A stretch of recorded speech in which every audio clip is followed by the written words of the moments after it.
Good morning. നമ്മൾ കെമിസ്ട്രിയാണ് എടുക്കാൻ പോണത്. കെമിസ്ട്രിയിൽ നെക്സ്റ്റ് ചാപ്റ്റർ 20ാമത്തെ ചാപ്റ്ററാണ് p block elements and their compounds 2. P block elements and their compounds 2. അപ്പോൾ മുന്നത്തെ ക്ലാസ്സിൽ നമ്മൾ എസ് ബ്ലോക്ക് എലമെൻറ്റ്സിനെ കുറിച്ച് കണ്ടിട്ടുണ്ടായിരുന്നു. ഇനി പി ബ്ലോക്ക് എലമെൻറ്റ്സ് എന്ന് പറയുമ്പോൾ എന്താണ് അവിടെ പ്രത്യേകത? നമ്മൾ ഷെല്ലിൻ്റെ ഇലക്ട്രോൺ കോൺഫിഗറേഷനും സബ് ഷെല്ലിൻ്റെ ഇലക്ട്രോൺ കോൺഫിഗറേഷനും കണ്ടിട്ടുള്ളതാണ്. അപ്പോൾ സബ് ഷെൽ ഇലക്ട്രോൺ കോൺഫിഗറേഷനിൽ ഏറ്റവും അവസാനം ഇലക്ട്രോൺ എന്താ പറയുക പൂരണം നടക്കുന്നത് എവിടെയായിരിക്കും? പി സബ് ഷെല്ലിലായിരിക്കും. അങ്ങനെയുള്ള ഗ്രൂപ്പ് മൂലകങ്ങളാണ് പി ബ്ലോക്ക് എലമെൻറ്റ്സ് എന്ന് പറയുന്നത്. ഗ്രൂപ്പ് 13 മുതൽ 18 വരെയുള്ള എലമെൻറ്റ്സ് ആണ് പി ബ്ലോക്കിൽ പെടുക. ഗ്രൂപ്പ് 13 മുതൽ 18 വരെയുള്ള എലമെൻറ്റ്സ് ആണ് പി ബ്ലോക്കിൽ പെടുക. അപ്പോൾ അതിൽ നമ്മൾ കുറച്ച് ആ എലമെൻറ്റ്സ് വെച്ചുണ്ടാകുന്ന കോമ്പൗണ്ടുകൾ അതിനെക്കുറിച്ചിട്ട് അതിൻ്റെ സ്ട്രക്ചർ, അതിൻ്റെ പ്രോപ്പർട്ടീസ്, അതൊക്കെയാണ് നമ്മളിതിൽ മെയിനായിട്ട് നോക്കാൻ പോണത്. അപ്പോൾ ഒരു കോമ്പൗണ്ടാണ് വാട്ടർ. വാട്ടർ എന്ന് പറയുമ്പോൾ പി ബ്ലോക്ക് എലമെൻ്റ് ആയിട്ടുള്ള ഓക്സിജനും ഹൈഡ്രജനും കൂടെ ചേർന്നുണ്ടായിട്ടുള്ള ഒരു കോമ്പൗണ്ടാണ് വാട്ടർ. അപ്പോൾ ഇവിടുത്തെ പി ബ്ലോക്ക് എലമെൻ്റ് ഏതാണ്? ഓക്സിജനാണ്. ഇനി വാട്ടറിൻ്റെ ഇലക്ട്രോലൈസിസ് എന്ന് പറയുമ്പോൾ എന്താണ്? വെള്ളത്തിൽ കൂടെ വൈദ്യുതി കടത്തി വിട്ടിട്ട് ആ ഹൈഡ്രജനെയും ഓക്സിജനെയും സെപ്പറേറ്റ് ചെയ്യുന്ന പ്രോസസ്സാണ് ഇലക്ട്രോലൈസിസ്.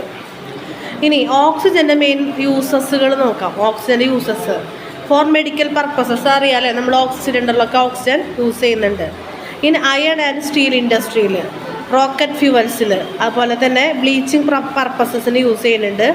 പിന്നെ ഓക്സിഡൈസിങ് ഏജൻ്റായിട്ട് ലബോറട്ടറീസിൽ, അതുപോലെ ഒരുപാട് ഇൻഡസ്ട്രീസിലൊക്കെ ഓക്സിഡൈസിങ് ഏജൻസ് ആയിട്ട് യൂസ് ചെയ്യുന്നുണ്ട്. അപ്പോൾ ഇതൊക്കെയാണ് ഓക്സിജൻ്റെ കാര്യങ്ങൾ. ഇനി വേറൊരു കാര്യമാണ് പ്രിപ്പറേഷൻ ഓഫ് ഡൈ ഓക്സിജൻ എന്ന് പറഞ്ഞാൽ എന്താ അർത്ഥം? 2 ഓക്സിജൻ ആറ്റംസ് ഉള്ള മോളിക്യൂൾസുകൾ. ഒന്ന് മെർക്കുറിക് ഓക്സൈഡിനെ ഹീറ്റ് ചെയ്ത് കഴിഞ്ഞാൽ എന്താണ്? മെറ്റാലിക് ഓക്സൈഡുകളെ ഹീറ്റ് ചെയ്ത് കഴിഞ്ഞാൽ നമുക്ക് ഡൈഹൈഡ്രജൻ കിട്ടും. അതായത് മെർക്കുറിക് ഓക്സൈഡ് HgO എന്നാണ് അതിന് പറയുക. 2HgO gives 2Hg+O2. അപ്പോൾ നമുക്കൊരു ഡൈ ഓക്സിജൻ കിട്ടി. അതേപോലെ തന്നെ ലെഡ് ഓക്സൈഡ് അതിനെ ഹീറ്റ് ചെയ്യുമ്പോൾ എന്ത് കിട്ടും? Dioxygen. അത് 2 ഓക്സിജൻ ആറ്റംസ് ഉള്ള മോളിക്യൂൾ നമുക്ക് കിട്ടും. അപ്പോൾ ഡൈ ഓക്സിജൻ എന്ന് പറയുമ്പോൾ എന്താണ്? 2 ആറ്റംസ് ഉള്ള മോളിക്യൂൾസ്, ഓക്സിജൻ മോളിക്യൂൾസ്. ഇനി അസഡിക് ഓക്സൈഡ്സ് ഉണ്ട്. ഓക്സിജൻ്റെ കൂടെയുള്ള കോമ്പൗണ്ടുകളാണ് ഓക്സൈഡുകളായിട്ട് വരുന്നത്. അപ്പോൾ അസഡിക് ഓക്സൈഡ്സ് ഉണ്ട്, അതേപോലെ തന്നെ ബേസിക് ഓക്സൈഡ് ഉണ്ട്, ആംഫോട്ടറിക് ഓക്സൈഡുകളുണ്ട്. അസഡിക് ഓക്സൈഡ് എന്ന് പറയുമ്പോൾ എന്താ അർത്ഥം? അസഡിക് പ്രോപ്പർട്ടീസ് കാണിക്കുന്ന ഓക്സൈഡ്സ്. ബേസിക് എന്ന് പറഞ്ഞു കഴിഞ്ഞാൽ ബേസിക് പ്രോപ്പർട്ടീസ് കാണിക്കുന്ന ഓക്സൈഡ്സ്. ആംഫോട്ടറിക് എന്ന് പറഞ്ഞാലോ 2 പ്രോപ്പർട്ടീസും കാണിക്കും. ആസിഡിൻ്റെ പ്രോപ്പർട്ടിയും കാണിക്കും, ബേസിൻ്റെ പ്രോപ്പർട്ടിയും കാണിക്കും. അപ്പോൾ അസഡിക് ഓക്സൈഡ് എന്ന് പറയുമ്പോൾ നോൺ മെറ്റാലിക് എലമെൻറ്റ്സ് ഓക്സിജനായിട്ട് കമ്പൈൻ ചെയ്യാം. അതായത് മെറ്റൽസ് അല്ലാത്ത എലമെൻറ്റ്സ്, നോൺ മെറ്റൽസ്, ഇപ്പോൾ സൾഫർ, അതേപോലെ തന്നെ ഏതാണ് നൈട്രജൻ, അതൊക്കെ എന്താണ്? നോൺ മെറ്റൽസ് ആണ്. നോൺ മെറ്റൽസ് ഓക്സിജനായിട്ട് കമ്പൈൻ ചെയ്ത് ഫോം ചെയ്യണ ഓക്സൈഡ്സ് ആണ് അസഡിക് ഓക്സൈഡ്സ്. ബേസിക് ആണെങ്കിലോ മെറ്റൽസ് ഓക്സിജനായിട്ട് കമ്പൈൻ ചെയ്ത് ഫോം ചെയ്യണ ഓക്സൈഡ്സ്. അപ്പോൾ നോൺ മെറ്റാലിക് ആയിട്ടുള്ള എലമെൻറ്റ്സ് ഓക്സിജനായിട്ട് കമ്പൈൻ ചെയ്യുമ്പോൾ ഉണ്ടാകുന്ന ഓക്സൈഡുകളാണ് അസഡിക് ഓക്സൈഡുകൾ. അവർക്ക് അസഡിക് പ്രോപ്പർട്ടിയാണ്. മെറ്റാലിക് എലമെൻറ്റ്സ്, മെറ്റൽസ് എന്ത് ചെയ്യണം? ഓക്സിജനായിട്ട് കമ്പൈൻ ചെയ്ത് ഫോം ചെയ്യുന്ന ഓക്സൈഡ്സുകളാണ് ഇത് ബേസിക് ഓക്സൈഡ്സ്. അതിന് ബേസിക് പ്രോപ്പർട്ടിയാണ്. അപ്പോൾ മെറ്റാലിക് ഓക്സൈഡിൻ്റെ എക്സാമ്പിൾ പറഞ്ഞു. SO2, CO2, NO2 ഒക്കെ എന്താണ്? അസഡിക് ഓക്സൈഡ്സ് ആണ്. ബേസിക് ഓക്സൈഡ്സ് ആണ് അയൺ ഓക്സൈഡ്, വാട്ടർ, ഇതൊക്കെ എന്താണ്? ബേസിക് ഓക്സൈഡുകളാണ്. ആംഫോട്ടറിക് ഓക്സൈഡുകൾ എന്ന് പറഞ്ഞു കഴിഞ്ഞാൽ എന്താ? 2 പ്രോപ്പർട്ടീസും കാണിക്കും. ആസിഡിൻ്റെ പ്രോപ്പർട്ടിയും കാണിക്കും, ബേസിൻ്റെ പ്രോപ്പർട്ടിയും കാണിക്കും. Example zinc oxide, carbon monoxide, അതേപോലെ തന്നെ നൈട്രജൻ ഓക്സൈഡ്, ഇതൊക്കെ എന്താണ്? ആംഫോട്ടറിക് ഓക്സൈഡുകളാണ്. അപ്പോൾ ഓക്സൈഡ് എന്താണ്? ടൈപ്സ് ഓഫ് ഓക്സൈഡുകൾ, ഓരോ ഓക്സൈഡിൻ്റെ എക്സാമ്പിളും പഠിച്ചു വയ്ക്കാം കേട്ടോ. ഇനി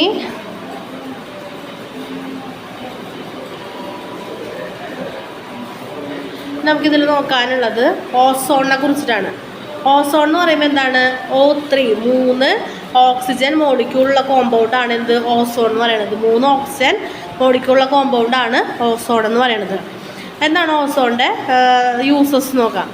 വാട്ടർ പ്യൂരിഫിക്കേഷന്, എയർ പ്യൂരിഫിക്കേഷന്, ഓയിലൊക്കെ റിഫൈനിങ് ഓയിൽസിൽ ഡ്രൈ ബ്ലീച്ച് ഉണ്ടാക്കാനൊക്കെ എന്താണ് നമുക്ക് ഓസോൺ ഉപയോഗിക്കുന്നുണ്ട്. അതല്ലാണ്ട് നമുക്കറിയാലോ അന്തരീക്ഷത്തിലുള്ള ഓസോൺ പാളിനെ കുറിച്ച് അറിയാം. ഇനി ഇതേപോലെ സൾഫ്യൂരിക് ആസിഡ്, അതൊരു പി ബ്ലോക്ക് കോമ്പൗണ്ടാണ്. സൾഫ്യൂരിക് ആസിഡ് എന്ന് പറയുമ്പോൾ H2SO4. എന്താണ് സൾഫ്യൂരിക് ആസിഡിൻ്റെ യൂസസ്?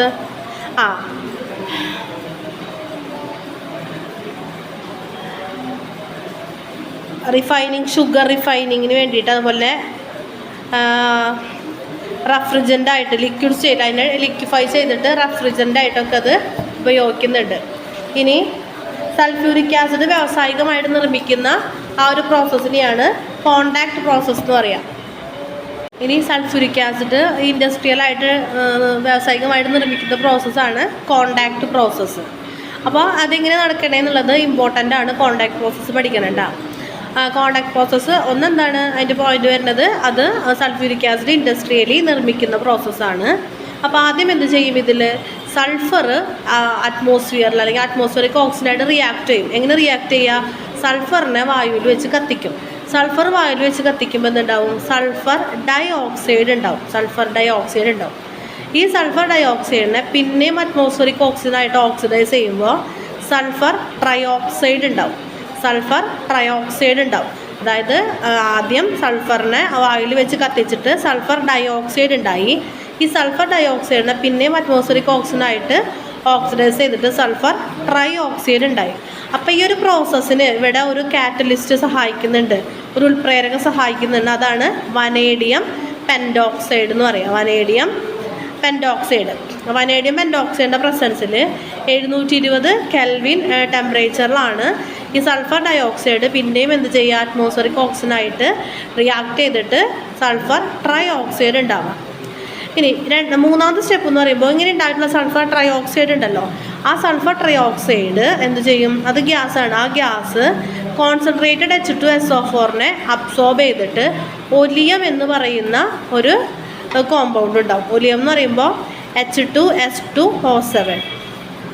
അതായത് sulphur trioxide gas concentrated sulphuric ആസിഡിനെ അബ്സോർബ് ചെയ്തിട്ട് ഒലിയം എന്ന് പറയുന്നൊരു കോമ്പൗണ്ട് ഉണ്ടാവും.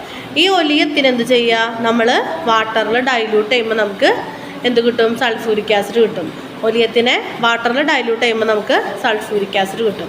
ഇതാണ് കോണ്ടാക്ട് പ്രോസസ്സ്. വളരെ ഇമ്പോർട്ടൻ്റ് ആണ്, മസ്റ്റായിട്ട് പഠിക്കണം. ആ ഇക്വേഷൻസ് നോട്ടിലുണ്ട്, അത് എഴുതാനായിട്ട് ടെക്സ്റ്റിലുണ്ട്, അത് എഴുതാനായിട്ട് പഠിക്കണം. ഇനി നമുക്ക് നോക്കാം ക്ലോറിനാണ്. ക്ലോറിൻ എങ്ങനെയാണ് ഫോം ചെയ്യണമെന്നുള്ളത്.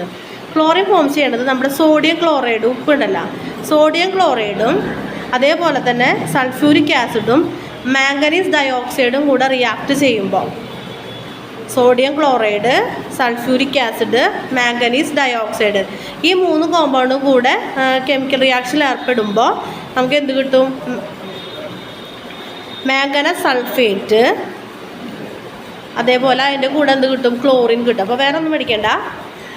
സോഡിയം ക്ലോറൈഡും സൾഫ്യൂരിക് ആസിഡും മാംഗനസ് ഡയോക്സൈഡും കൂടെ റിയാക്ട് ചെയ്യുമ്പോഴാണ് നമുക്ക് ക്ലോറിൻ കിട്ടുക. അവിടെ ഒരു ഇക്വേഷൻ കൊടുത്തിട്ടുണ്ട്, നമ്മുടെ ഗൈഡിൽ കൊടുത്തിട്ടുണ്ട്. ആ ഇക്വേഷനും കൂടെ നോക്കാം. അപ്പോൾ ക്ലോറിൻ്റെ ഒപ്പം കിട്ടുന്ന വേറെ ആൾക്കാരാണ് manganese sulphate, sodium hydrogen sulphate, water plus chlorine. Just chlorine എങ്ങനെ കിട്ടാന്ന് വെച്ച് കഴിഞ്ഞാൽ ഈ 3 കൂടി റിയാക്ട് ചെയ്യുമ്പോൾ ക്ലോറിൻ കിട്ടുന്നതെന്ന് അറിയാം.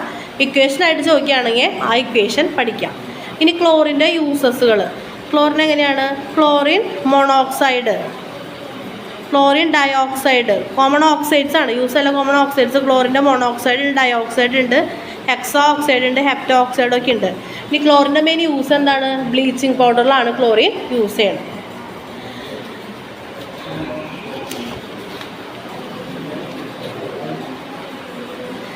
ഇനി